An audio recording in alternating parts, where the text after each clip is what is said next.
एक धनी सेठ के 7 बेटे थे। 6 का विवाह हो चुका था। 7वीं बहू आई। वो सत्संगी माँ बाप की बेटी थी। बचपन से ही सत्संग में जाने से सत्संग बस गया था जीवन में। ससुराल में घर का सारा काम तो नौकर चाकर करते हैं। जेठानियां केवल खाना बनाती है, उसमें भी खटपट होती रहती है। बहू को सुसंस्कार मिले थे कि अपना काम स्वयं करना चाहिए और प्रेम से मिलजुल करके रहना चाहिए। अपना काम स्वयं करने से स्वास्थ्य बढ़िया रहता है। उसने युक्ति खोज निकाली और सुबह जल्दी स्नान करके शुद्ध वस्त्र पहनकर पहले ही रसोई में जा बैठी। जेठानियों ने टोका, लेकिन फिर भी उसने बड़े प्रेम से रसोई बनाई और सबको प्रेम से भोजन कराया। सभी बड़े तृप्त व प्रसन्न हुए। दिन में सास छोटी बहू के पास जाकर बोली, बहू तू सबसे छोटी है, तू रसोई क्यों बनाती है? तेरी 6 जेठानियां हैं। बहू ने कहा, माँ जी, कोई भूखा अतिथि घर आ जाए तो उसको आप भोजन क्यों कराते हैं? सास ने कहा, बहू, शास्त्रों में लिखा है कि अतिथि भगवान का स्वरूप होता है। भोजन पाकर वो तृप्त होता है तो भोजन कराने वाले को बड़ा पुण्य मिलता है। माँ जी, अतिथि को भोजन कराने से पुण्य होता है तो क्या घर वालों को भोजन कराने से पाप होता है? अतिथि में भगवान का स्वरूप है तो घर के सभी लोग भी तो भगवान का ही स्वरूप है, क्योंकि भगवान का निवास तो जीव मात्र में है। और माँ जी, अन्न आपका, बर्तन आपके, सब चीजें आपकी हैं। मैं जरा सी मेहनत करके सब में भगत भाव रख के रसोई बनाकर खिलाने की थोड़ी सी ही सेवा कर लूं तो मुझे पुण्य होगा कि नहीं होगा? सब प्रेम से भोजन करके तृप्त होंगे, प्रसन्न होंगे तो कितना लाभ होगा। इसलिए माँ जी, आप रसोई मुझे बनाने दीजिए। कुछ मेहनत करूंगी तो स्वास्थ्य भी बढ़िया रहेगा। सास ने सोचा कि बहू की बात तो ठीक है, हम इसको सबसे छोटी समझते हैं, पर इसकी बुद्धि सबसे अच्छी है। दूसरे दिन सास सुबह जल्दी स्नान करके रसोई बनाने बैठ गई। बहुओं ने देखा तो बोली, माँ जी, आप परिश्रम क्यों करती हैं? सास ने कहा, तुम्हारी उम्र से मेरी उम्र ज्यादा है, मैं जल्दी मर जाऊंगी।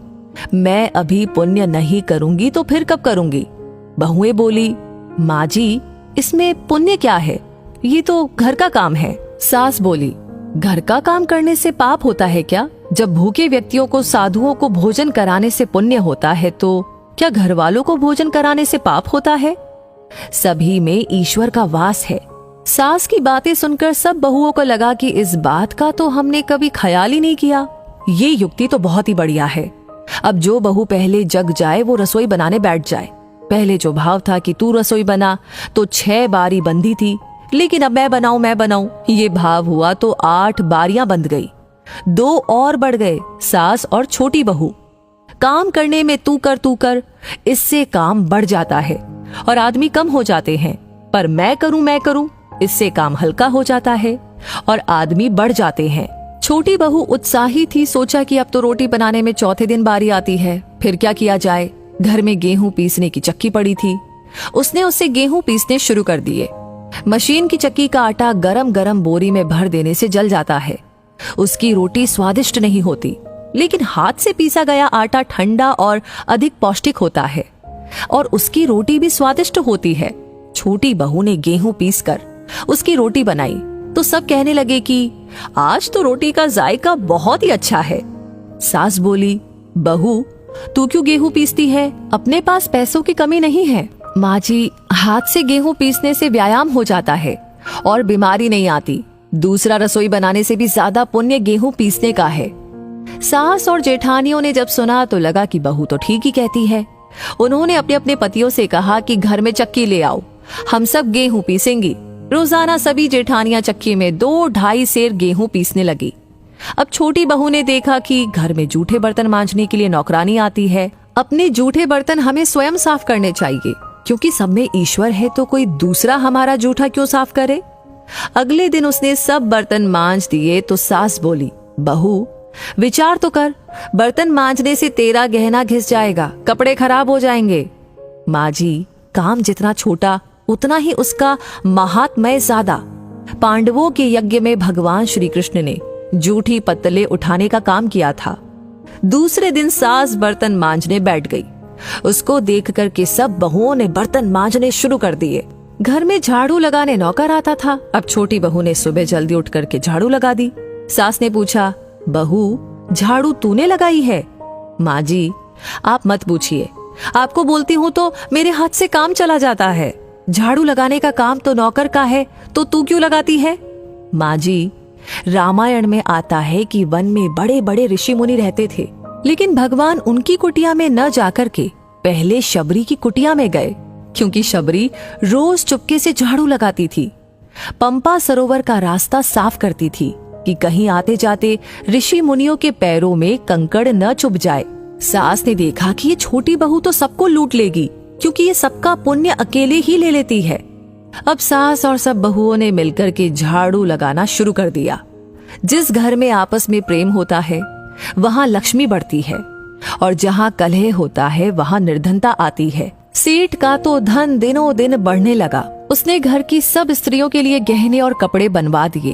अब छोटी बहू ससुर से मिले गहने लेकर बड़ी जेठानी के पास गई और बोली, आपके बच्चे हैं, उनका विवाह करोगी तो गहने बनवाने पड़ेंगे। मेरे तो अभी कोई बच्चा है नहीं, इसलिए इन गहनों को आप रख लीजिए। गहने जेठानी को देकर बहू ने कुछ पैसे और कपड़े नौकरों में बांट दिए। सास ने देखा तो बोली, बहू, ये तुम क्या करती हो? तेरे ससुर ने सबको गहने बनवा कर दिए हैं और तूने वो जेठानी को दे दिए और पैसे कपड़े नौकरों में बांट दिए। माँ जी, मैं अकेले इतना इकट्ठा करके क्या करूंगी? अपनी वस्तु किसी जरूरतमंद के काम आए तो आत्मिक संतोष मिलता है, और दान करने का तो अमिट पुण्य होता ही है। सास को बहू की बात लग गई। वो सेठ के पास जाकर बोली कि मैं नौकरों में धोती साड़ी बांटूंगी और आसपास में जो गरीब परिवार रहते हैं उनके बच्चों की फीस मैं स्वयं भरूंगी।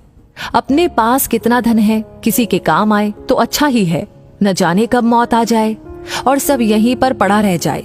जितना अपने हाथ से पुण्य कर्म हो जाए अच्छा है। सेठ बहुत प्रसन्न हुआ कि पहले नौकरों को कुछ देते थे तो लड़ पड़ती थी, पर अब कहती है कि मैं खुद ही दूंगी। सास दूसरों को वस्तुएं देने लगी तो ये देख कर के दूसरी बहुएं भी देने लगी। नौकर भी खुश होकर के मन लगा कर के काम करने लगे और आस पड़ोस में भी खुशहाली छा गई। श्रेष्ठ मनुष्य जो जो आचरण करता है दूसरे मनुष्य वैसा वैसा ही करते हैं। वो जो कुछ प्रमाण कर देता है दूसरे मनुष्य उसी के अनुसार आचरण करते हैं। छोटी बहू ने जो आचरण किया उससे उसके घर का तो सुधार हुआ ही, साथ में पड़ोस पर भी अच्छा असर पड़ा। उनके घर में भी सुधार आया। देने के भाव से आपस में प्रेम भाईचारा बढ़ गया। इस तरह बहू को सत्संग से मिली सूझबूझ ने उसके घर के साथ अनेकों घरों को खुशहाल कर दिया। तो दोस्तों, इस कहानी को सुनते हुए आप क्या महसूस कर रहे थे? आपकी क्या राय है? हमें कमेंट सेक्शन में लिख करके अपनी राय जरूर बताएं। लाइक ऑलरेडी आपने कर दिया है तो इस कहानी को बहुत सारे लोगों के साथ शेयर करना बिल्कुल ना भूले, क्योंकि आपका हर एक लाइक, हर एक कमेंट, हर एक शेयर हमें प्रेरणा देता है ऐसी कहानियों पर काम करने के लिए। आप